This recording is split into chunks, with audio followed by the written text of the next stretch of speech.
दोस्तों एक लड़की की शादी होती है और पहली ही रात जब सुहाग रात के कमरे में उसका पति जाता है तो कहता है, क्या खूबसूरती है, आपकी खूबसूरती देखकर कहीं मेरी ही नज़र आपको न लग जाए। लेकिन दोस्तों उसके बाद में वो दुल्हन नीचे उतरती है और उसके पाँव पकड़ लेती है और कहती है कि प्लीज़ कुछ मत करिएगा, नहीं तो मैं मर जाऊंगी।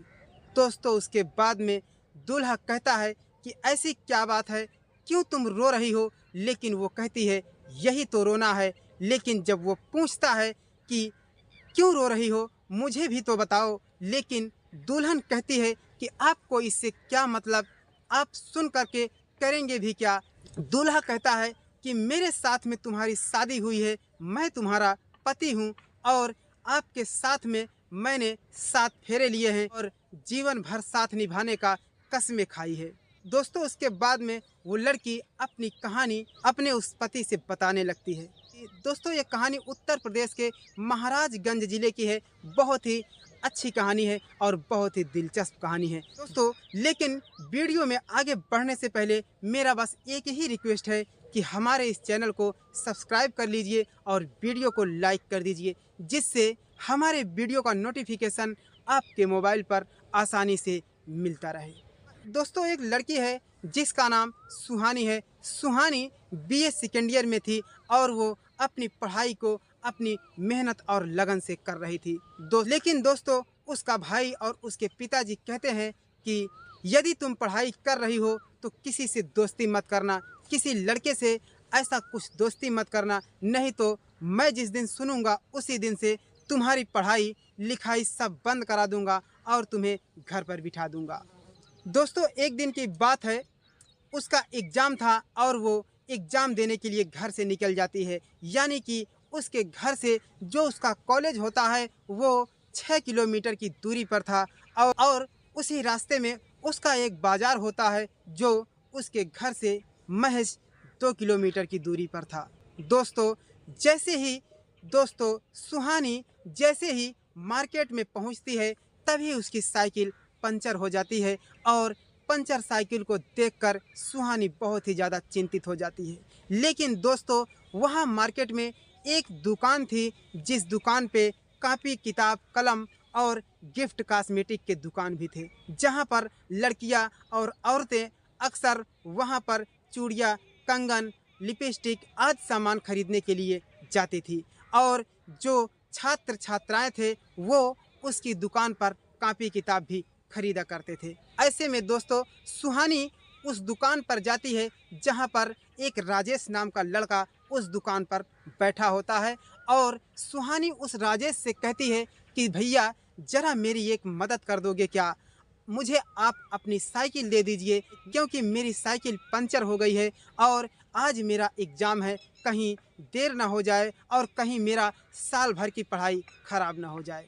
तो दोस्तों वो राजेश कहता है कि यदि ऐसी बात है तो मैं मदद करने के लिए तैयार हूँ, लेकिन मेरे पास कोई साइकिल नहीं है, मेरे पास तो बस एक इलेक्ट्रिक स्कूटी है। अगर आप चाहें तो मैं आपको छोड़ सकता हूँ क्योंकि मैं भी उधर ही जाने वाला हूँ। दोस्तों उसके बाद में सुहानी कुछ देर सोचती है लेकिन कहती है कि ठीक है भैया ऐसा ही कर दो, मुझे तो मदद की ज़रूरत है, मुझे अपने एग्ज़ाम में टाइम से पहुँचना है। दोस्तों उसके बाद में वो कहती है कि ज़रा जल्दी कीजिए नहीं तो मुझे बहुत ही देर हो जाएगी। वो कहता है कि बस मैं रेडी हूँ, बस दुकान का ताला लॉक करता हूँ, तुरंत ही चलता हूँ। दोस्तों उसके बाद में राजेश अपनी स्कूटी निकालता है और स्कूटी पर वो सुहानी भी बैठ जाती है। दोस्तों जब स्कूटी पर बैठ जाती है तो मात्र 15 से 20 मिनट का जो रास्ता होता है उस रास्ते में इन दोनों की बातें होने लगती हैं। दोस्तों राजेश कहता है कि तुम हमारी स्कूटी पर बैठ गई हो, कोई देखेगा तो हमारे बारे में क्या बोलेगा। लेकिन दोस्तों सुहानी कहती है कि मुझे इससे कोई फ़र्क नहीं पड़ता है, बस मेरे घर वाला ना कोई देखे। लेकिन दोस्तों फिर राजेश कहता है कि यदि घर वाले देख लिए तो फिर क्या हो जाएगा। लेकिन दोस्तों ऐसे में सुहानी कहती है कि यदि घर वाले देख लिए तो वो मुझे मार ही डालेंगे। लेकिन राजेश कहता है कि यदि वो तुम्हें मार डालेंगे तो फिर मुझे भी मार डालेंगे। लेकिन दोस्तों सुहानी कहती है कि नहीं, ऐसा नहीं होने पाएगा, मैं आपको कुछ नहीं होने दूंगी क्योंकि आपने मेरी मदद जो किया है। लेकिन दोस्तों उसके बाद में राजेश उसको उसके कॉलेज तक छोड़ता है और कहता है कि आपकी छुट्टी कितना बजे होगी, मैं फिर से आपको लेने के लिए आ जाऊंगा। तो दोस्तों वो कहती है कि नहीं, इसकी कोई ज़रूरत नहीं है, उधर से हमारे भैया हो सकता है आ जाएंगे, नहीं तो फिर अगर नहीं आएंगे तो मैं किसी लड़कियों के साथ में चली आऊँगी क्योंकि उस समय कोई जल्दबाजी नहीं रहेगी। लेकिन दोस्तों राजेश कहता है चलो ठीक है, जैसी तुम्हारी मर्जी। फिर वो सुहानी कहती है कि यदि ऐसी बात है तो मुझे आप अपना फ़ोन दे दीजिए और मैं अपने घर पे फ़ोन लगा देती हूँ और बोल देती हूँ कि मुझे लेने के लिए आ जाएंगे। दोस्तों उसके बाद में फ़ोन लेने से पहले फिर वो इतरा जाती है और कहती है कि यदि मैं आपके फ़ोन से फ़ोन लगा देती हूँ तो हमारे घर वाले भी कहेंगे किसी लड़के से तुमने फ़ोन क्यों लगवाया, और क्या क्या कोई लड़की का फ़ोन नहीं था। दोस्तों उसके बाद में राजेश उसे छोड़ करके वहाँ से जब अपनी दुकान पर आता है और उसके बाद में जब 10 बज जाता है तो वो सोचता है सुहानी की छुट्टी हो गई होगी, लेकिन उसके बाद में वो बगैर उससे बात किए, बगैर उसके कहने के अनुसार ही वो वहाँ पर उस कॉलेज के गेट के सामने जा कर के खड़ा हो जाता है। दोस्तों उसके बाद में दोस्तों राजेश को जब देखती है सुहानी तो कहती और उतर जाती है साइकिल से और कहती है कि मैंने तो तुम्हें मना किया था। वो कहता है कि मैं तो सिर्फ तुम्हारे लिए आया था, यदि दूसरा कोई होता तो मैं कुछ सोचता, लेकिन मैंने आपके लिए यहाँ तक आया हूँ। दोस्तों यह सुन करके उसकी जो सहेलियाँ होती है वो कहती हैं कि राजेश वैसे तो तुम किसी की मदद नहीं करते, लेकिन वो कहता है कि मैं कोई और होता तो कुछ सोचता, लेकिन मैं सुहानी के लिए कुछ भी कर सकता हूँ। उसके बाद में वो लोग हंसने लगती हैं। दोस्तों उसके बाद में जब वो लड़कियाँ चली जाती हैं तो सुहानी उसके स्कूटी पर बैठ जाती है, लेकिन इसी 10-20 मिनट के रास्ते में इन दोनों का जो बातचीत का सिलसिला था वो प्यार में तब्दील हो जाता है। दोस्तों उसके बाद में राजेश कहता है कि यहीं पर तुम बैठो, मैं तुम्हारे लिए कुछ नाश्ता लाता हूँ। लेकिन दोस्तों राजेश जाता है और उसे समोसे लाता है और अपनी दुकान पर बैठा देता है और कहता है कि ये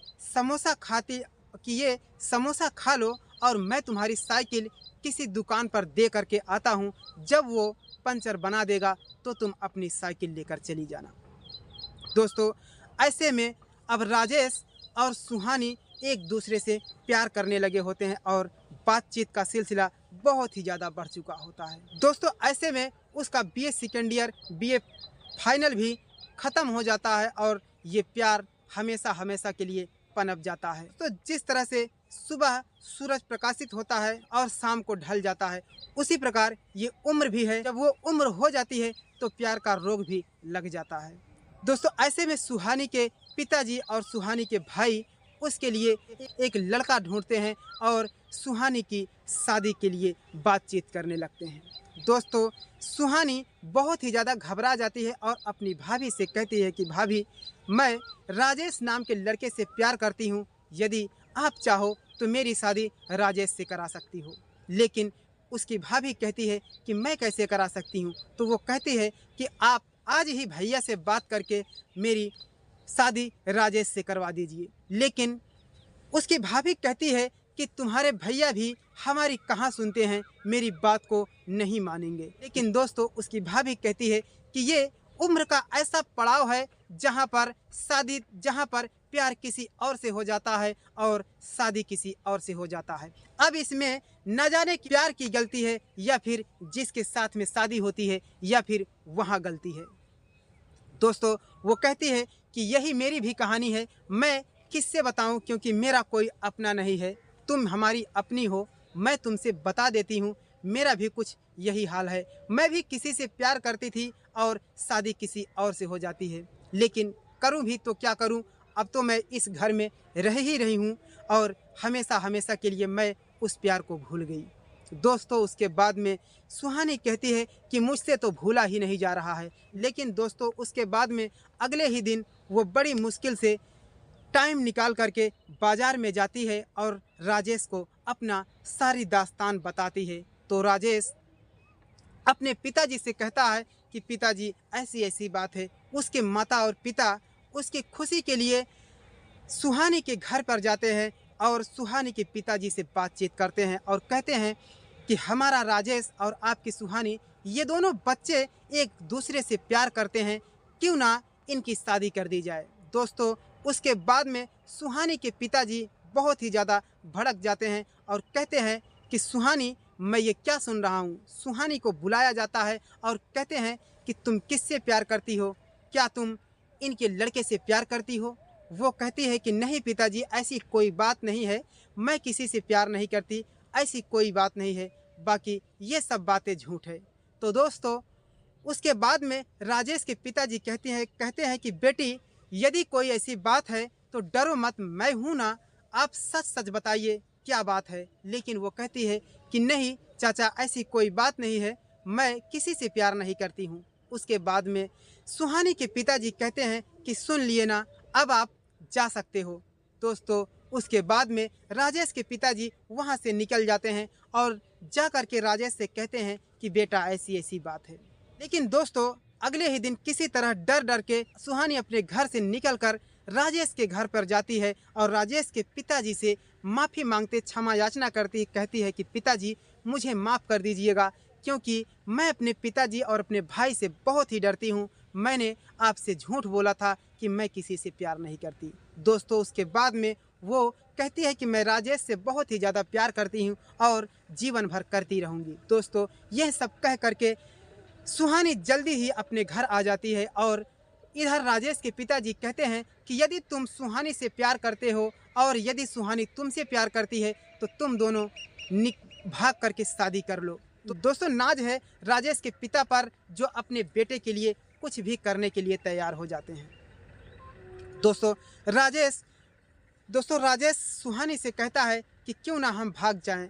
दोस्तों यह सुन करके सुहानी कहती है कि नहीं, मैं ऐसा भी नहीं कर सकती, क्योंकि हमारे पिताजी की इज्जत पगड़ी एक ही क्षण में नीचे हो जाएगी और लोग क्या क्या कहेंगे। लोगों की नज़रों में हमारे पिताजी का सर नीचा हो जाएगा, हमारे भाई का भी सर नीचा हो जाएगा, वो समाज में बात भी नहीं करने के लायक रहेंगे। दोस्तों ऐसा सुनकर राजेश चुप हो जाता है और कहता है तो फिर जैसा हो रहा है वैसा होने दीजिए।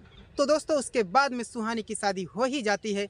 सुहानी की शादी एक साहिल नाम के लड़के से हो जाती है और जब पहली ही रात साहिल अपने कमरे में जाता है तो सुहानी की शक्ल को देखकर कहता है कि भगवान ने क्या खूबसूरती बनाई है, और वो कहता है कि कहीं मेरी ही नज़र तुम्हें लग न जाए। वो रोने लगती है और बिस्तर से उतर करके अपने पति का पांव पकड़कर और रोने लगती है और कहती है कि प्लीज़ कुछ मत करिएगा, नहीं तो मैं मर जाऊंगी।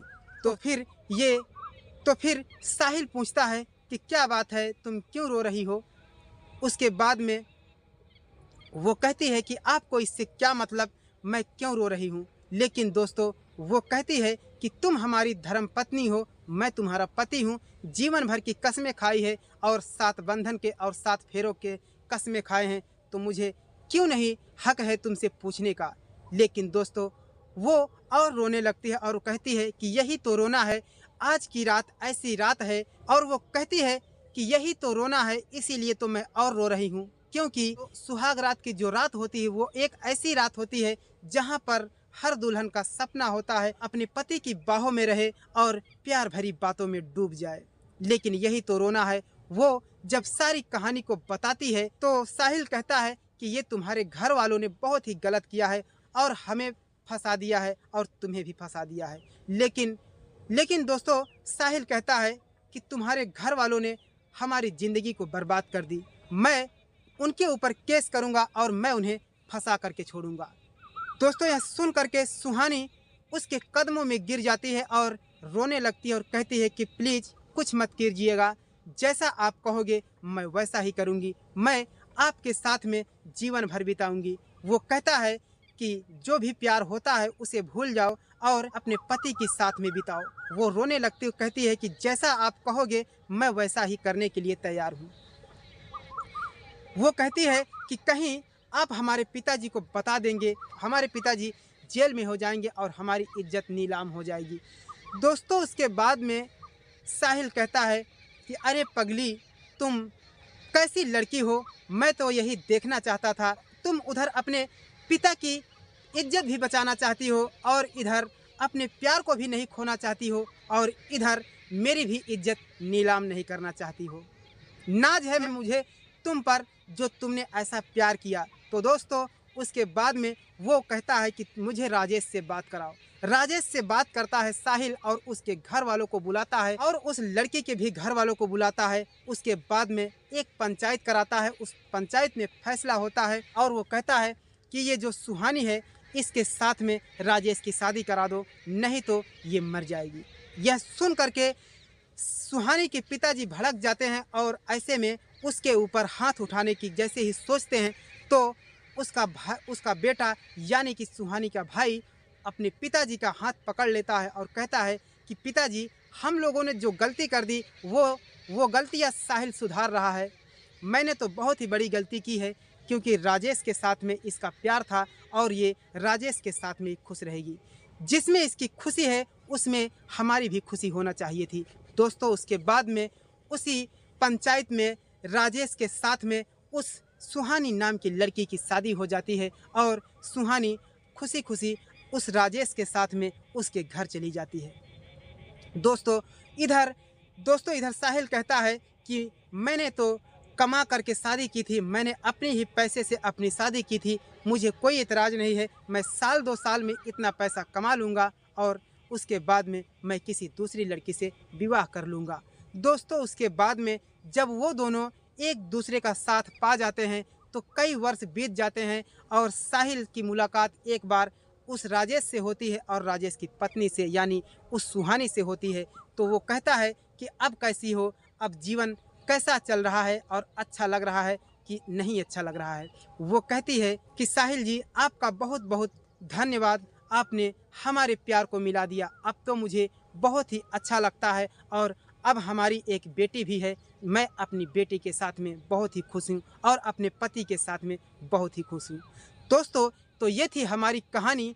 अगर कहानी ज़रा भी अच्छी लगी हो तो हमारे इस चैनल को कर दीजिए सब्सक्राइब और वीडियो को कर दीजिए लाइक, जिससे हमारे वीडियो का नोटिफिकेशन आपके मोबाइल पर आसानी से मिलता रहे। और तब तक के लिए सागर को दीजिए इजाज़त। मिलते हैं फिर किसी नेक्स्ट वीडियो में।